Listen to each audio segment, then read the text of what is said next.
The carbon monoxide alarm started screaming just as the snowstorm knocked out half the lights in the terminal. People froze. Then they panicked.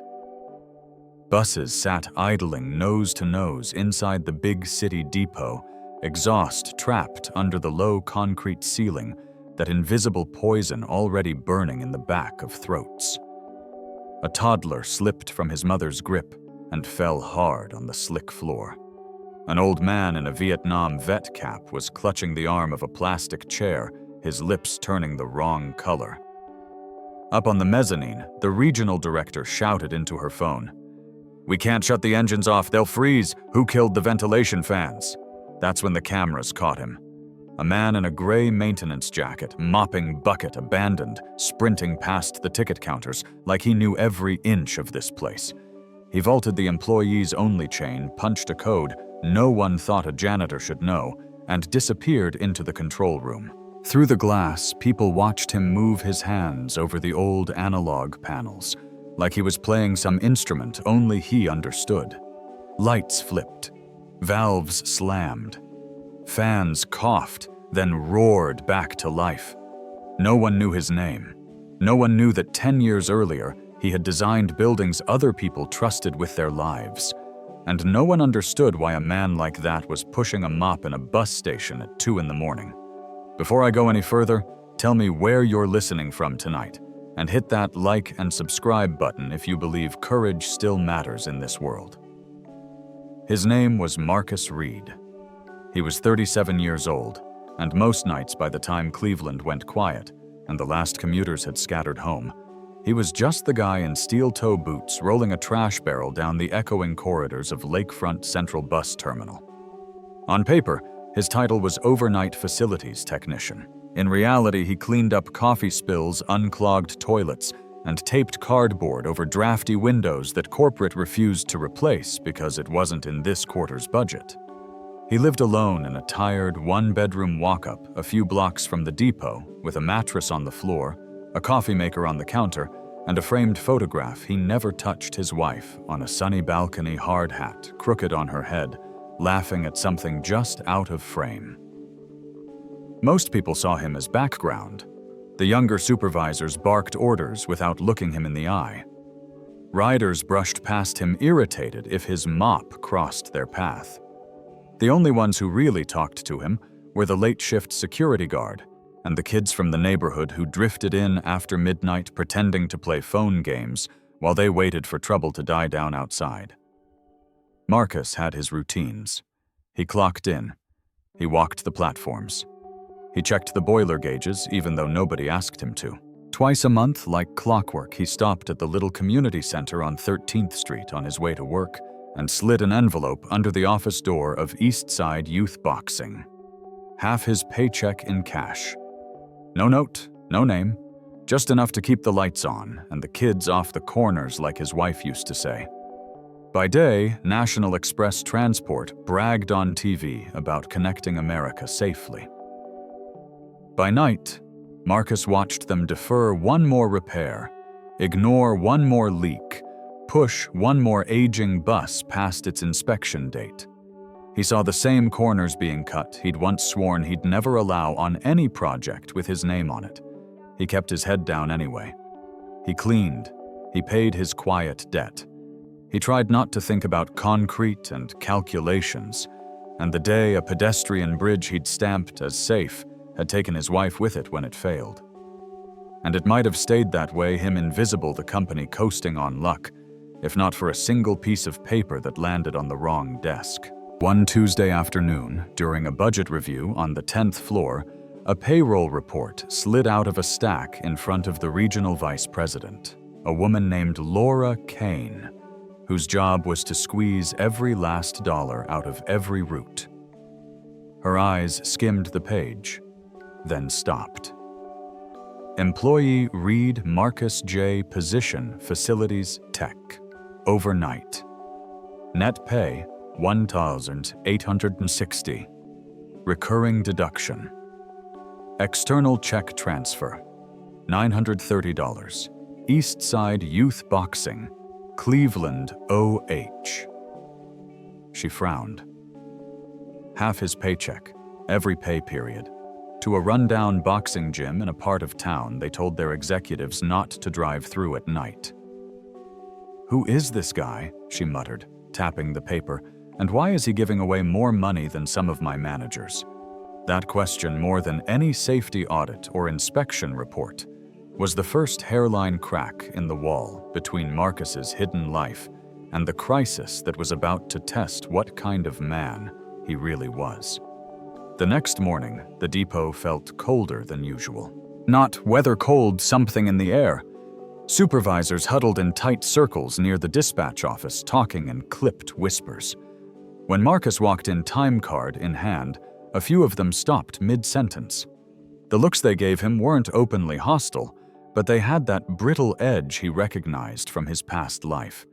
The look people gave when they sensed weakness and decided it was safe to pile on. He punched in and headed to the boiler room first, as usual. Only this time, the door was locked. That door had never been locked in the 7 years he'd worked there. He tried his badge. Red light. "Can I help you with something?" The voice belonged to Brad Lawton, night shift operations chief, a man who wore reflective vests like military medals and talked big about operational integrity while letting maintenance fall to rot. He stood at the end of the hallway, arms folded across his chest, grin too wide. "I need to check the gauges," Marcus said. "Boiler pressure's been climbing since Sunday, not your concern anymore." Marcus paused. "Since when? Since corporate reviewed your extracurriculars?" Brad's grin widened. "Half your paycheck to some after-school boxing thing. They forwarded the report to HR. We gotta make sure there's no conflicts." Marcus felt the insult more than the accusation. Conflicts. That was the word people used when they didn't want to say suspicious. "I've been doing those checks for years," he said quietly. "Safety readings aren't optional." Brad shrugged. "Look, you're a janitor. Mops trash, sweeping. That's the lane. Don't go wandering into high-responsibility areas. Liability nightmare." A few drivers walked by just in time to hear Janitor, and 2 of them chuckled under their breath. Marcus didn't argue, just nodded once and walked away. But the sting sat deeper, because he knew Brad was leveraging something he didn't understand, twisting generosity into suspicion, turning humility into an excuse for humiliation. In the staff lounge, he poured a cup of weak coffee and stood by the window overlooking the platforms. Snow drifted down in loose flakes. Bus engines idled in a rhythmic rumble. People moved unaware of how quickly air could turn lethal in a place built to save minutes instead of lives. He'd designed airflow plans once, calculating velocity dispersal patterns, diffusion rates. Now he scrubbed gum off benches near the same systems he once lectured about at conferences. He sipped the coffee and let silence settle. He'd learned not to react, not to defend himself. The more he blended into the background, the less anyone asked questions about who he used to be. His phone buzzed. A text from Coach Alvarez at East Side Boxing. "Gonna be late opening the gym. Snow's slowing everything. Kids are still coming in early. They look forward to Thursdays. Thanks again, brother." Marcus exhaled slowly. The kids. 12 of them, now boys and girls from blocks where school buses wouldn't run after dark because no driver would take the route. Somewhere in that gym was a picture of his wife, smiling with boxing gloves around her neck. He texted back, "Anything you need, I can swing by after work." A moment later, "We're good. Just keep being you. That's already more than most." He slipped his phone back into his pocket. Sometimes kindness hurt more than insults. By noon, the storm had strengthened. Wind beat against the depot doors. Sleet hissed like static under the fluorescent lights. Inside, the temperature climbed too fast. The heating units were stuck on high again. He smelled it before anyone else said anything, the faint metallic tang rising from the mechanical rooms. He headed down the side corridor to check the duct controls. An area he still had access to, but 3 transit supervisors stopped him before he got 2 steps in. "Whoa there, Reed. No unauthorized personnel past the yellow line.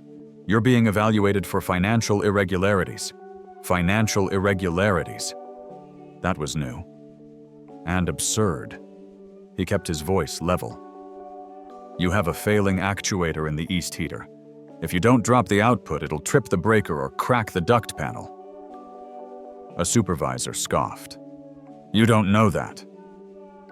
Marcus didn't respond. He just looked at the wall just long enough for them to follow his gaze. Steam swirled faintly from a vent near the ceiling. One supervisor hesitated, then hardened. "Not your job.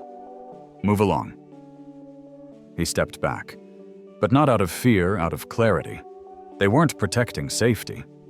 They were protecting ego, and they were willing to risk every rider in the depot to do it.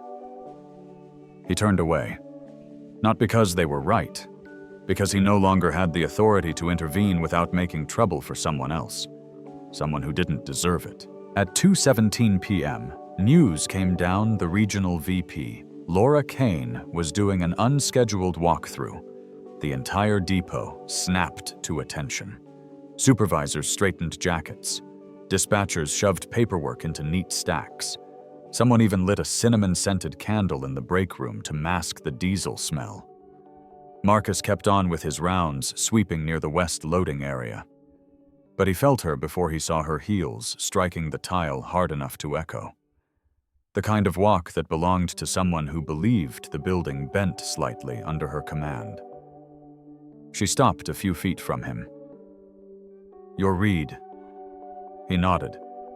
She gestured to a clipboard held by her assistant. "We've opened an internal inquiry regarding your donations. Unusual activity from an hourly employee can suggest misappropriation outside income, not reported things of that nature." He blinked slowly. "I just donate, that's all. Half your check." "Yes, ma'am." "To a boxing gym?" "Yes, ma'am." Her assistant scribbled something quickly, like a court reporter capturing evidence. And why Ms. Kane asked, "Would someone at your pay level do that?" He searched for words that wouldn't catch in his throat. "Because it helps kids who need a place to be." She stared at him for a long moment, her expression unreadable. Then, "We'll see what HR says." She walked away. And the look on her assistant's face said everything he's done. He leaned on his mop handle after they left, the weight of the moment pressing deep in his ribs. Getting fired didn't scare him. He'd rebuild. He always rebuilt. What made his throat tighten was the thought of the boxing gym, the power bill, the cracked ring floor, the gloves held together with duct tape. The kids, their Tuesday and Thursday lifeline. Without that half check, the place wouldn't last the month. He stood still until his pulse settled. Quiet strength had carried him this far. It would carry him a little longer. The snowstorm worsened. By late afternoon, visibility outside dropped to almost nothing. Buses pulled in late and left early. Riders packed into the heated indoor platforms, shoulders tight, breaths white. The depot echoed with frustration. Near platform 6, a teenage boy was pacing, hands shoved deep into his hoodie. He couldn't have been more than 14. Marcus recognized him instantly. Zay, one of the gym kids. A good one. Strong jab, even stronger heart. Marcus approached him. "You all right?" Zay startled, then relaxed. "Coach's truck broke down. Gym's closed tonight. I thought maybe I could hang here until the bus." Marcus glanced at the digital board. Route No. 12. Zay's bus canceled. The storm had shut down half the routes east of the river. "Your folks know where you are?" "Nah," Zay said, eyes shifting. "Mom's on second shift. Won't be home till 10. That familiar protective pressure tightened in Marcus's chest. Kids like Zay didn't have backup plans. If he left him alone now, he'd end up walking home 3 miles in wind that could peel skin. "Stay where staff can see you," Marcus said. "No wandering. I'll check the reschedule." Zay nodded, pulling his hood low. But not 10 minutes later, a supervisor spotted him. "Hey, this area isn't a shelter. Move along, kid." Zay stepped back. "I'm waiting for my..." "Doesn't matter. It's dangerous outside," Marcus said, evenly stepping between them. Supervisor Pete rolled his eyes. "Reed, this isn't your business. Depot policy prohibits loitering. He's waiting for his bus. That bus isn't coming. Then he waits inside." Pete smirked. "You want to keep your job? Stop making decisions." The words landed harder than intended. Zay's shoulders slumped. His face flushed, hurt more than scared. Marcus met the boy's eyes and saw the same look he'd seen across a boxing ring so many times, a kid being told he didn't matter. "It's all right," Marcus said softly. "I've got you." But inside something cracked, something old, something he'd buried under years of silence. The storm sirens began sounding at 5:42 p.m. The city broadcast warned of sinking temperatures and whiteout conditions. Stranded buses formed a line at the loading docks. The depot filled well past capacity. And then it happened. A shudder. A deep metallic groan beneath the floor. A vibration rolling through the walls like a warning growl. Marcus turned toward the mechanical hallway, toward the very panel he'd been barred from that morning. A high-pressure duct, an overheating actuator, too much load, too little airflow. Every calculation lit up in his head at once. He didn't need tools. He didn't need schematics. He knew that sound. He knew what followed. Pete shouted at riders to stay calm. Ms. Kane barked into her corporate phone. Steam hissed across the ceiling in faint white tendrils, the first visible sign of a rupture. Zay grabbed Marcus's sleeve. "What's happening?" He didn't answer. Not yet. Because this was the moment he'd always feared, the moment when staying quiet could cost lives, when humility turned into negligence, when guilt held the door open for tragedy to walk through. And the depot did not have minutes. It had seconds. Marcus looked at Zay, at the families packed shoulder to shoulder, at the elderly man sleeping near the benches, at the single mother trying to calm her baby, at the workers who'd laughed at him, at the supervisors who'd dismissed him, at the system that had pushed him into silence. The pressure inside him finally reached the breaking point. He dropped his mop and ran straight toward the restricted mechanical corridor, past the yellow line, past the warnings, past the looks of shock, straight into the danger everyone else was ignoring. Because the next sound he expected to hear was the one that would change everything. The mechanical corridor felt 10 degrees hotter than the main floor, the air thick and wet, like a steam room no one asked to enter. Pipes rattled overhead in a teeth-chattering rhythm that meant pressure was building unevenly, too fast, too much, pushing metal past what it was ever meant to hold. The fluorescent lights flickered under the strain, humming with that low, dangerous whine that told Marcus he had less time than anyone realized. Behind him, he heard shouting. "Reed! Get back here! Someone, stop him! Security!" But he didn't slow down. The world narrowed into tunnel vision pipes, intake valves, pressure gauges, all flashing red in his mind, like warning lights on a blueprint floor plan he'd memorized years before. He knew the layout of this building better than anyone on payroll. He'd spent nights walking it just to forget the ruins of the bridge he'd once designed. Now that ruin echoed in every vibration under his boots. The pressure gauge nearest the junction hissed its needle pinned so far right it looked ready to snap. Steam bled from the seam, thin and ghostly. If the duct ruptured, it wouldn't just crack hot air, and shrapnel could blast across the loading area where families were packed together to escape the storm. He didn't want to imagine the headlines. Not again. Not another failure with his name anywhere near it. He grabbed the manual override wheel. It was older than the building its bolts rusted from 20 winters of salt and neglect. He tried turning it. It didn't budge. Behind him, footsteps skidded to a stop. "What the hell are you doing?" Pete's voice shook between rage and fear. "That thing blows, we're all done." "That's exactly why I'm here," Marcus said, not looking back. "You're out of your lane," Pete barked. "Back away, now!" A second voice joined in, Laura Kane, her heels clicking hard on the concrete. "Read, this area is restricted. If you touch anything else, you're terminated on the spot." Terminated. As if he cared about losing a job that would let dozens of riders die to protect its pride. He ignored them and knelt beside the actuator housing. The bolts securing the access panel were warped from heat. The smell of scorched insulation curled into the air like burnt hair. Kane stepped closer. "Security is on the way. Do not make this worse." Marcus pressed his palm against the overheated panel. The vibration pulsed straight through him, strong, furious climbing.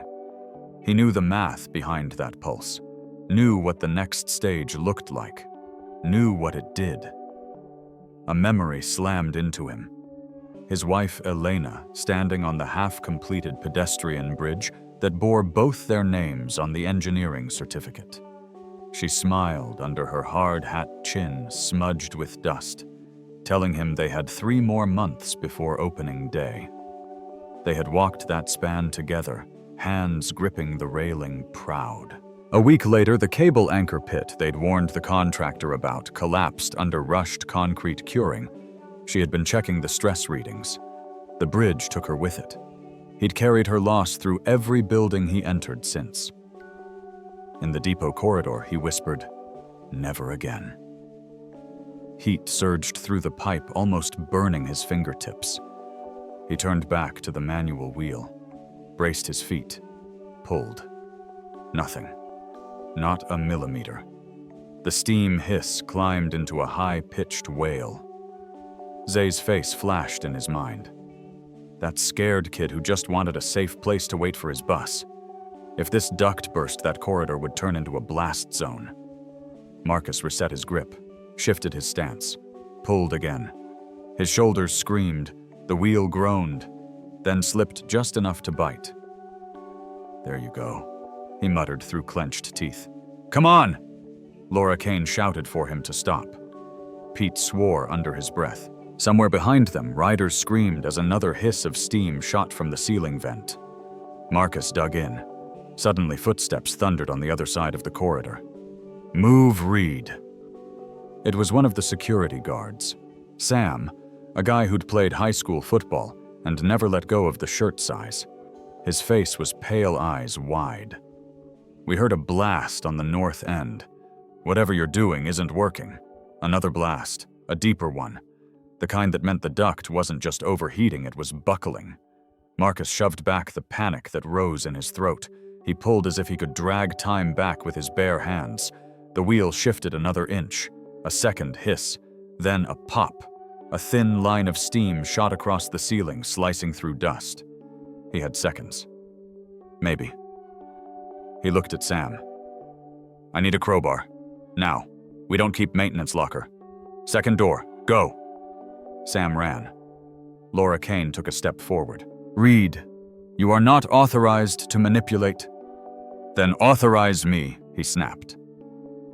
The words echoed in the corridor like a thrown hammer.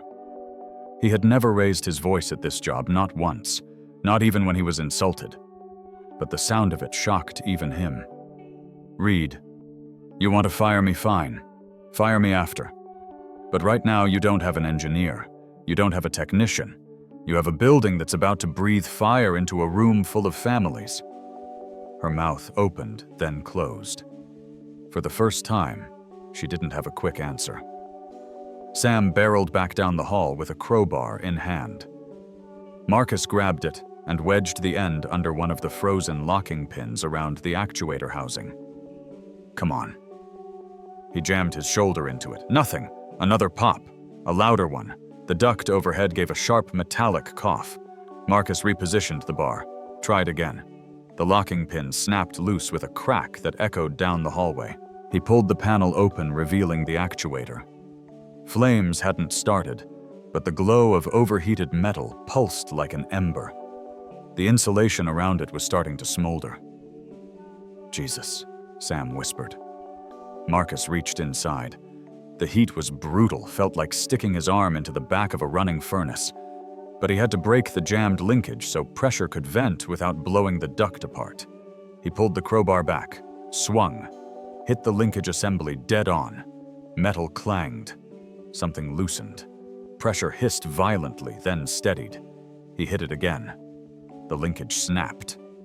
The roar of escaping air thundered through the corridor. A blast of hot steam whooshed out the emergency vent, slamming against the far wall. The whole building seemed to exhale. The pressure gauge needle dropped slowly at first, then in a rapid fall toward safe levels. He stepped back, sweat pouring down his face, arm shaking from the heat. Silence settled over the corridor like snowfall. Then another sound broke it. Footsteps. Dozens of them. The supervisors. Security. Riders who had followed staff through the door, drawn by the sound.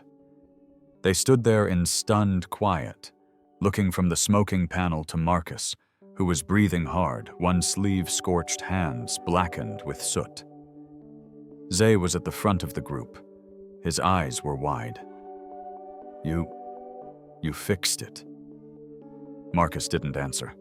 His throat felt tight, not from heat, from the sudden realization that he'd stepped into the thing he'd been running from for a decade. He saved them. On purpose. Slowly, Laura Kane stepped forward. Her voice for once held no command. "Reed, how did you know what to do?" He didn't want to answer that question, didn't want to open the door to the life behind it. But Zay's eyes were still on him, hopeful, proud, believing. He swallowed. "Because I used to design systems like this." A ripple moved through the crowd. Some supervisors exchanged confused looks. Others looked embarrassed.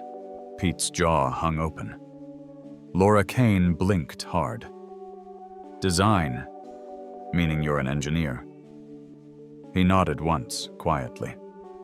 "Used to be. And you knew this duct was going to rupture?" "Yes. And you prevented a catastrophic failure of the ventilation system. I did what needed to be done." The corridor was so silent you could hear the hiss of cooling metal. Zay took a small step toward him. "You saved everyone, Mr. Reed." Marcus let out a breath he'd been holding for years. He didn't feel triumphant. He didn't feel heroic. He felt relieved deeply, painfully relieved that this time when something broke, he'd been there to stop the worst from happening. Sam spoke next. "Ma'am, if Reed hadn't done what he did, we'd be pulling bodies out of the platforms right now." No one argued. Laura Kane looked around at the faces, fearful, grateful, stunned. Then back at Marcus. Her voice changed. "Reed, we need to talk." But the moment wasn't about her. Not yet. It was about the air finally cooling, the metal finally settling, and the collective realization of the people watching that the quiet man with the mop had just saved a building full of human lives. And as the tension drained from the corridor, something shifted, not just in the power dynamic, but in Marcus himself.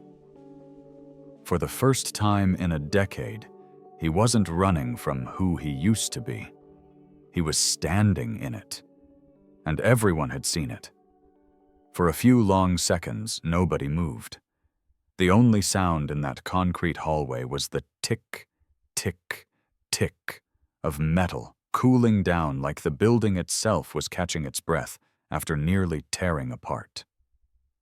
Steam drifted slowly out of the vent Marcus had forced open, thinning into nothing as the systems equalized. Then the noise rushed back in all at once. Someone started clapping. Not the polite kind you hear at a safety seminar, the raw, shaky kind people make when they realize they're still alive. A driver joined in, then a dispatcher. Then the sound rolled down the corridor until even the people who hadn't seen what happened were clapping because they could feel it in the air. Something big had just shifted in this place. Marcus stood there in the middle of it, arm burned, shirt half-singed expression, almost embarrassed. He wasn't used to attention anymore. He'd trained himself to be part of the scenery white noise with a mop. Being at the center of a crowd felt like stepping into a spotlight he hadn't asked for. Zay slipped closer, shoulders still hunched inside his hoodie. His voice was quiet, but it cut through the applause. "Are you okay?" Marcus looked down at his forearm. The skin was angry red where the heat had kissed it. It throbbed, but he'd felt worse, way worse. "I'm all right," he said. "You..." Zay nodded quickly, eyes darting around at the adults. "Everybody's talking about you," he whispered, as if reporting a secret. "They thought you were just..." He didn't finish the sentence. He didn't have to. Just the janitor. Laura Kane seemed to remember she was in charge. She lifted a hand, and the clapping died down in uneven pockets. "Everyone back to the main floor," she ordered, briskly, voice not as firm as it had been an hour ago. "We'll get an update over the intercom. Security help move people away from this area. Let's go." The crowd began to thin, still casting looks over their shoulders at the busted panel and the man who'd made it behave. Supervisors who used to stride past Marcus without eye contact suddenly couldn't meet his gaze. They didn't know where to look. At him, at the melted wiring, at their own shoes. Pete lingered longest fists, clenching and unclenching at his sides. He opened his mouth like he might say something, thanks maybe, or an apology, but whatever it was got stuck. He shut it again and trudged after the others, head low. Soon it was just Marcus, Laura, Sam, the security guard, and a pair of EMTs who'd arrived just in time to see that they weren't needed for anything worse than a burn. "Sir, we really should treat that," one of them said, already unzipping a medical kit. Marcus sat on an overturned crate and let them work. He watched their hands move clean, precise, practiced. He knew that rhythm. He'd lived it in another life when checklists and procedures had meant control, before they'd meant loss. Laura stood a few feet away, one hand wrapped around her phone like it was a lifeline, the other pressed flat against her blazer, as if holding herself together. For the first time since he'd met her, she didn't look like the person in the room with the most power. "Reed," she said finally, "when they're done, I want you in my office." Sam shifted his weight. "Ma'am, I think risk management should be in on that, and facilities, and probably legal." And I know she snapped. Then the sharp edge softened. "I've already got a call with corporate. We'll do this on video." She looked back at Marcus. 10 minutes. He nodded once. The EMTs smeared cooling gel on his arm, wrapped it in gauze. "You're lucky," one of them murmured. Another 30 seconds. This would have been a whole different call. Lucky. That word had never sat right with him. "Thanks," he said, standing carefully. The corridor tilted for a second. He steadied himself against the wall, then pushed away. On his way out, he glanced at the pressure gauge one more time. Needle back in the safe range, valve humming calm. Danger past for now. He didn't feel triumphant. He felt unfinished. Like something that had been locked in a box for 10 years was finally rattling the hinges. Upstairs, the depot had gone strangely quiet. People spoke in low tones. A few riders approached him as he walked through just to say thank you, or touch his uninjured arm, or nod with a look he hadn't seen in a long time, respect. Zay trailed him like a shadow. "You sure you're okay?" the boy asked again. "I'm all right," Marcus said. Then, because it felt like the right thing, "You did good, staying put. Proud of you." The kid's face lit up at that word. Proud. "I told the other kids at the gym," Zay blurted, "That's my Jan. That's my guy from the depot. He saved everybody. When Coach's truck gets fixed, they're gonna want to meet you." Marcus smiled, small, but real. "One crisis at a time, all right?" He left Zay with Sam near the security desk and followed the glass-lined hallway to the administrative offices. He'd walked that corridor 100 times with trash bags and vacuum hoses. It looked different today. Or maybe he did. Laura's office sat at the end, overlooking the bus bays. She stood by the window phone on speaker laptop, open to a video conference.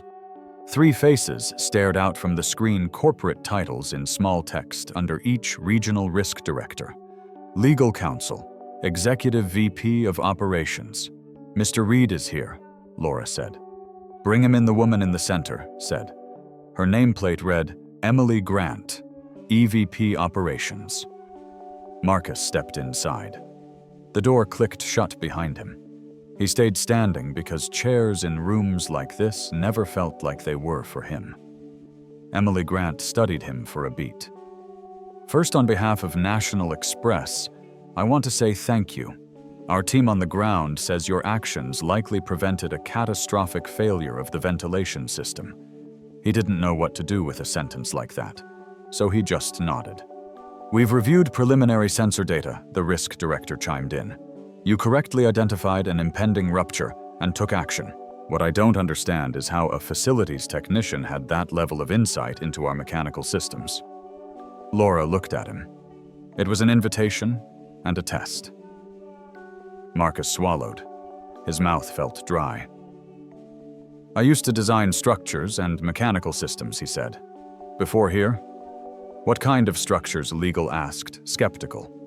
He answered the way he always had in engineering meetings when words were tools, not confessions. "Pedestrian bridges, atrium vents, load-balanced truss frameworks. I'm a licensed structural engineer. Or I was. I stopped renewing after..." He hesitated. That unseen box in his chest shook harder, after what Laura asked softly. He stared past her at the bus bays below. Snow still fell in dense sheets, turning everything beyond the glass into a blurred gray. "After Lakeside," he said. The room went very still. Emily Grant shifted forward. "You were on the Lakeside pedestrian project?" He nodded once. "Which role?" Risk pressed. Marcus let out a breath. "Lead design engineer." Laura's eyes widened. "The Lakeside footbridge, that's the one that collapsed downtown 10 years ago, right? During rush hour." "Not the main span," he said quietly. "The northern anchor pit failed. There was a problem with the way the temporary supports were installed. I wrote 3 memos about it.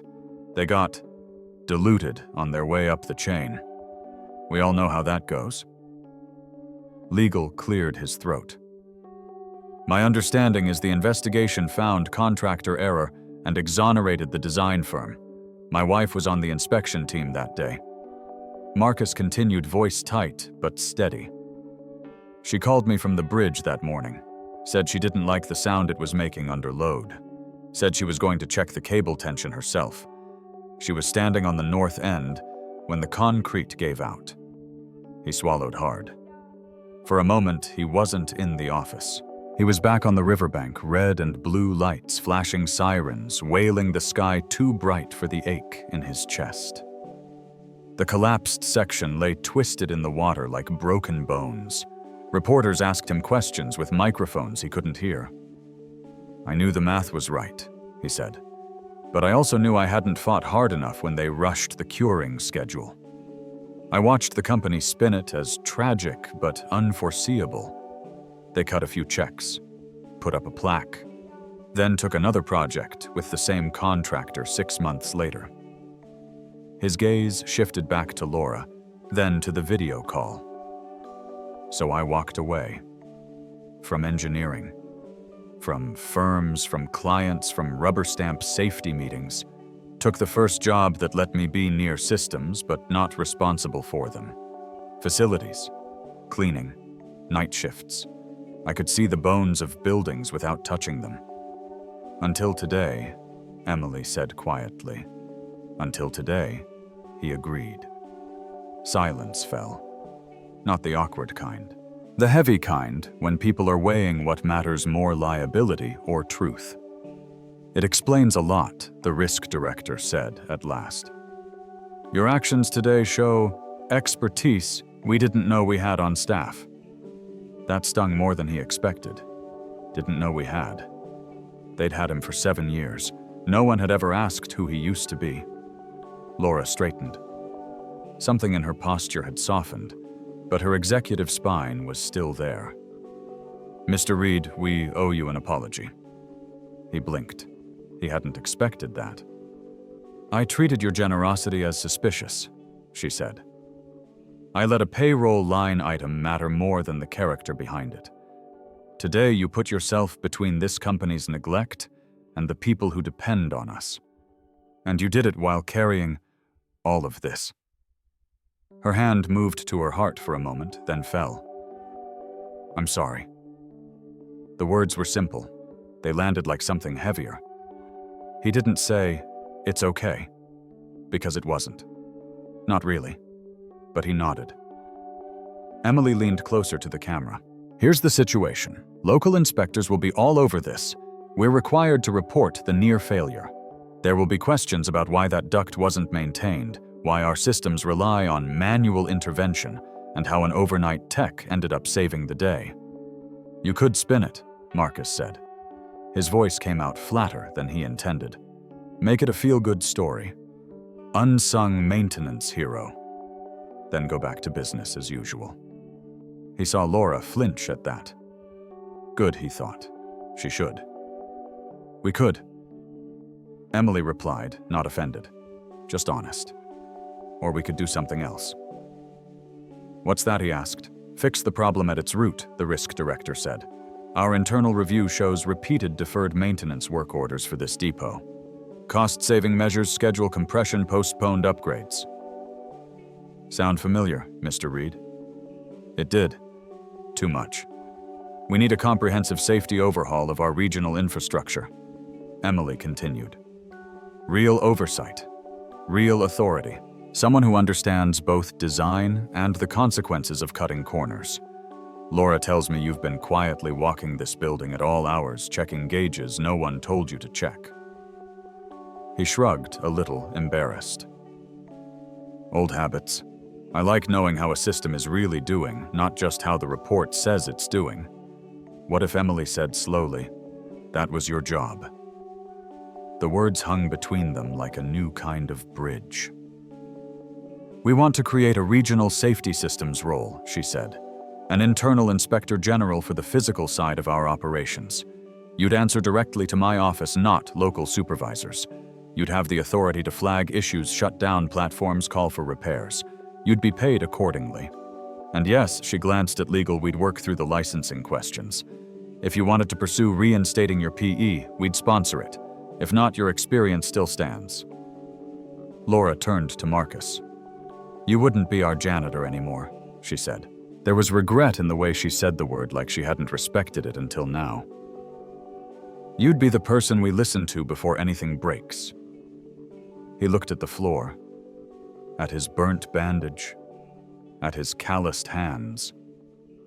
"Why me?" he asked. "You could hire some consultant with a clean record and fancy letters behind their name. Somebody who's never failed." Because Emily said we've had plenty of people who think failure only lives in someone else's column. You know what it looks like when the math is right and the decisions are wrong. That's the voice I need in the room when budgets get tight. And because Laura added you just proved who you are when everything's on fire, literally. He didn't respond right away. His mind drifted 2 miles east to a squat brick building on 13th Street. He pictured peeling paint, a ring in the middle of the floor, a wall of photos of kids with their first set of gloves. Elena's picture was there too, tacked up by the doorway. Hard hat, heavy bag, bright smile. "What about East Side boxing?" he asked. Laura frowned, not tracking. "What about it?"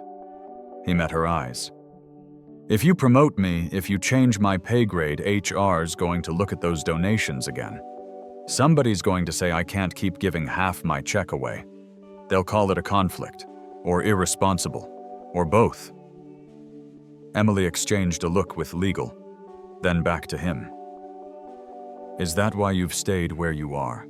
So no one would question how much you give?" He thought about it. Really thought about it. "Yes," he admitted. "Partly. That gym is the only place some of those kids feel like someone's in their corner. My wife started the program before she died. I promised her I'd keep it alive. Being invisible made that easier." Laura walked to her desk, picked up a file, the payroll report that had started this whole day. She stared at the numbers for a long moment. "How many kids are in that program?" she asked. 12 regulars, he said. "More when school's out. And how much does the gym need to stay open?"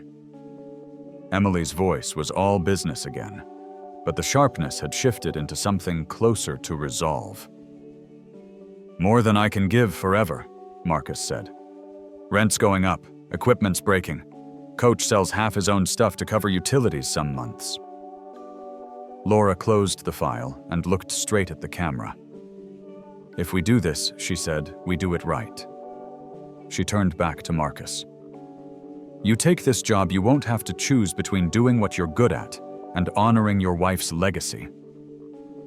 He frowned. "What does that mean?" "It means," Emily said, "National Express will formalize a partnership with East Side Youth Boxing as part of a community safety initiative. We'll fund upgrades, sponsor scholarships, tie it to our Safe Roots, Safe Futures campaign. Your donations can keep coming if you want, but they won't be the only thing standing between those kids and a dark building." Marcus felt his chest tighten in a way that had nothing to do with smoke. Why, he asked. Why would a company like this care about some boxing gym? Laura glanced down at the buses moving below. "Because today, one of those kids almost got sent back out into a blizzard to walk home in the dark," she said. "And the man who stopped that from happening is the same man who kept this roof from turning into a weapon. That connection matters, or it should." The room fell quiet again. There it was. On one side, the life he'd built out of penance and privacy.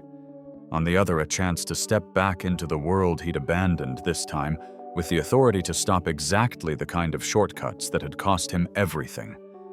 Both paths terrified him for different reasons. "Do I have to answer now?" he asked. Emily shook her head. "No. You've had enough decisions forced on you for one day. Take the night. Talk to whoever you talk to. But understand something, Mr. Reed." He looked up. "Whatever you decide," she said, "you're not the man we thought you were when we saw your name on a janitorial roster. You never were. And after today, no one in this building gets to pretend otherwise." The power in the room had shifted. He could feel it. Supervisors who'd barely learned his name would be whispering it now. Riders would remember his face. HR would rewrite entire procedures because of the man they'd almost written up for being too generous. The question was no longer whether Marcus Reed had value. It was what he was going to do with it. He stepped back from the desk, the weight of the offer settling on his shoulders like a familiar heavy beam. Outside, The storm began to ease the snow, falling slower, softer. Down in the lobby, he knew Zay would be waiting. And somewhere on 13th Street, a dusty ring waited for the sound of kids' sneakers on old wood. Tomorrow, he'd have to choose which worlds to stand in. Tonight, for the first time in years, he allowed himself to imagine a future where he didn't spend his life paying for one bridge that fell, but building safer ones no one ever had to see collapse. Word traveled through the depot faster than the storm had. By the time Marcus walked back down to the main floor that evening, the place felt different, quieter, steadier, as if everyone were speaking in softer tones out of respect for something they couldn't quite name. Drivers nodded at him when he passed. Dispatchers who'd never known he existed said thank you with the kind of sincerity that sticks in a man's throat. Even Pete, red-eyed and shaken, muttered a stiff apology before slipping into an elevator he normally swaggered out of. Zay was waiting near the benches, a cup of hot cocoa in his hands. When he saw Marcus, he sprang to his feet. "They said you're meeting with the big bosses," he whispered, as if it were classified intel. Marcus ruffled his hood. "We talked, that's all. You're gonna take it right. The job." He didn't answer. Not yet. Sam, the security guard, walked up with his hands jammed awkwardly in his pockets. "Hey, Reed, I told my supervisor what you said earlier about shutting stuff down if it ain't safe, just so you know." He listened. It was a small thing, but small things become building blocks if you stack them right. When Marcus finally stepped out into the night, the storm had broken. Snow glistened under the streetlights, soft and forgiving. He walked home slower than usual, letting the cold settle around him, letting his mind work through the offer sitting heavy in his chest. He stood outside his apartment door for a full minute before unlocking it. Inside the place looked the same mattress, same single lamp, same framed photo on the counter. He picked up the picture. Elena's smile hadn't dimmed with the years. It was the kind of smile that believed in things, believed in people, even when they didn't believe in themselves. He whispered, "I think it's time." 2 weeks later, the depot buzzed with controlled chaos, but for once, the tension had purpose. Contractors climbed ladders, inspectors carried clipboards, panels that had gone untouched for years were replaced, rewired, reinforced. A sign went up near the main entrance, National Express Regional Safety Initiative, Director Marcus J. Reed. The day he accepted the role, Laura shook his hand like she meant it. "You hold us accountable," she said, "even when it's uncomfortable." He nodded. "That's the job." She smiled. It's been too long since anyone in this building said that out loud. Corporate issued press releases, but Marcus didn't care about those. He cared about the first round of hires he vetted personally, retired engineers, apprentices, old-timers, who knew the feel of metal under strain. He cared about the new rule he insisted on every work order required photographic proof before it could be closed. No more pencil-whipped safety logs. No more hiding behind acronyms and excuses. On the first Friday of his new job, he walked into the depot wearing a company jacket with his name stitched on the chest. Not facilities, not staff, just his name. It surprised him how good that felt. Pete approached him, shifting from foot to foot. "Look, Reed, I still don't understand half the stuff you did back there, but I'm trying to do better. If you ever need something from operations, you come to me first." Marcus studied him for a moment, then offered his hand. Pete shook it like a man relieved to be forgiven. Later that afternoon, he drove to 13th Street. The boxing gym's front door was propped open, music drifting out, laughter gloves tapping heavy bags, sneakers squeaking on the ring floor. Bright new lights hung from the ceiling. The ring ropes had been replaced. A mural in progress covered the far wall silhouettes of kids throwing punches under the words, "Fight Forward." Coach Alvarez greeted him with open arms. "You see this?" he said, sweeping a proud hand across the room. "Corporate grant came through yesterday. They're calling us a community partner in youth safety development. I don't know what any of that means, but I do know the electric bill is paid for a whole year." Zay ran up with two other kids, Miles and Tori, faces shining with excitement. "Mr. Reed, you gotta see what we built." They tugged him to the corner where a new equipment rack stood stocked with gloves, helmets, and first aid kits. Tori said, "They said this happened because of you." Marcus shook his head. "It happened because of all of us." He stayed until the lights dimmed for closing, helping Coach fix a loose board on the ring platform. When he left, the night air felt lighter than it had in years. A year later, National Express transformed the old depot's darkest corners. Platforms were rebuilt, ventilation systems modernized, emergency protocols rewritten from the ground up. And every new engineer, every trainee mechanic, every supervisor who stepped into the company had to sit through a training module titled The Marcus Reed Principle. Safety isn't what you say, it's what you prove. The company thrived under that philosophy. Accidents dropped, complaints dropped. Trust slowly but surely grew back. And at the heart of it was a man who used to mop the floors alone at night. Marcus didn't hide anymore. He taught workshops for field techs.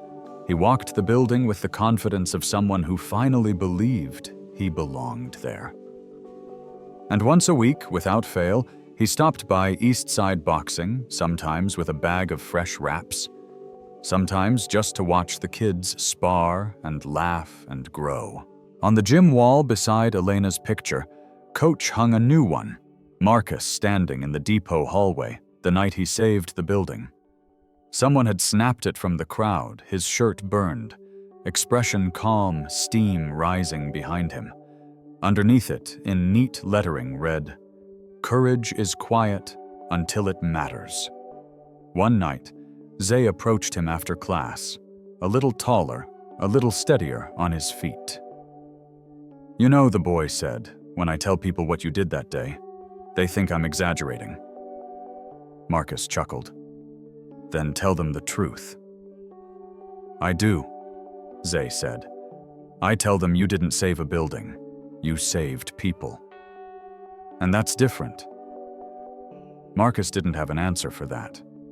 So he just placed a hand on the boy's shoulder, firm, proud, and nodded. And as he stepped outside into the cool evening, he found himself looking up at the streetlights, watching the warm glow settle across the sidewalks. For the first time in a long time, he wasn't weighed down by the past. He wasn't hiding from it either. He was using it, building something stronger in its place. One safe structure, one kid, one long overdue truth at a time. Because some bridges fall, but others, if you build them right, carry you farther than you ever thought you could go.